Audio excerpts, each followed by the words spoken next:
Ayan guys, nako, ito na, no. Tingnan nyo guys, meron tayong tanong dito. Ma'am, paano po mag-edit ng video na may effect and voice at saka yung text speech ang linaw? Sasagutin natin yan. Unang-una, punta kayo sa CapCut. Ayan, punta muna kayo sa CapCut. Ito ang ginagamit mostly ng mga nag-e-edit, no.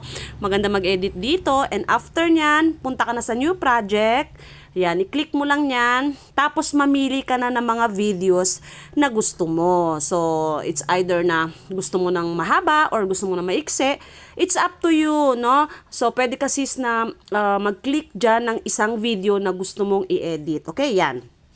For example, yung vitamin D, ayan, i-add mo lang, click mo yung add.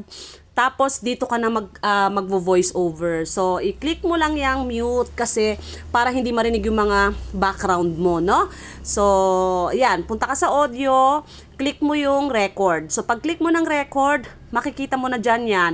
Pag-click mo nyan, i-press mo ng matagal, tapos mag-voice over ka na. Hintayin mo lang yung 1. Ayan, for example lang yan ha. So, pagkatapos at kapag-record ka na, pindutin mo yung voice characters, mamili ka na lang dyan. Ang usual na ginagamit ko ay Trickster. So, yan yung lagi kong ginagamit kung naririnig mo, no? So, yan yung pinaka-paborito ko. Tapos niyang Trickster, after mong mapindot yan, mag-intay ka lang na ma-load. Tapos, i-click mo na yung check. Ayan. Tapos yan, meron ka ng voice over na Trickster.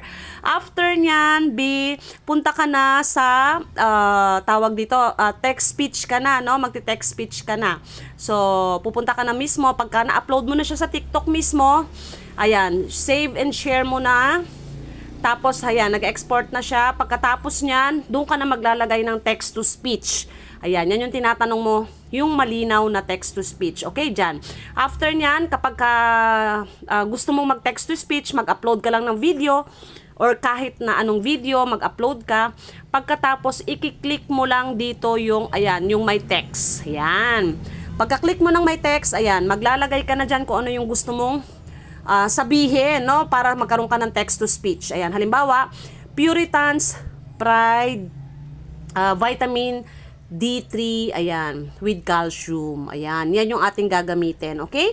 So, yan, kusang-kusa na siyang magkakaroon ng text to speech. Ganun lang kadali, bibi ko ha. Sundan mo lang yan, step by step. Ayan, text to speech na yan. At meron na yan. So, agad-agad makapag-upload ka na, bi. Napakadali, sana nakatulong sa inyo to, guys. Kasi, ang bilis lang matuto at maglagay ng text to speech. At syempre, ng voice over. Mamimili ka na lang, bi, ha. Basta remember, yung mga gusto mong video at paborito ay pwede mo nang i-edit agad-agad. Pwede ka rin dito sa TikTok pero mas maganda sa CapCut. Tapos yung text to speech dito muna sa TikTok. Yun lang. Bye!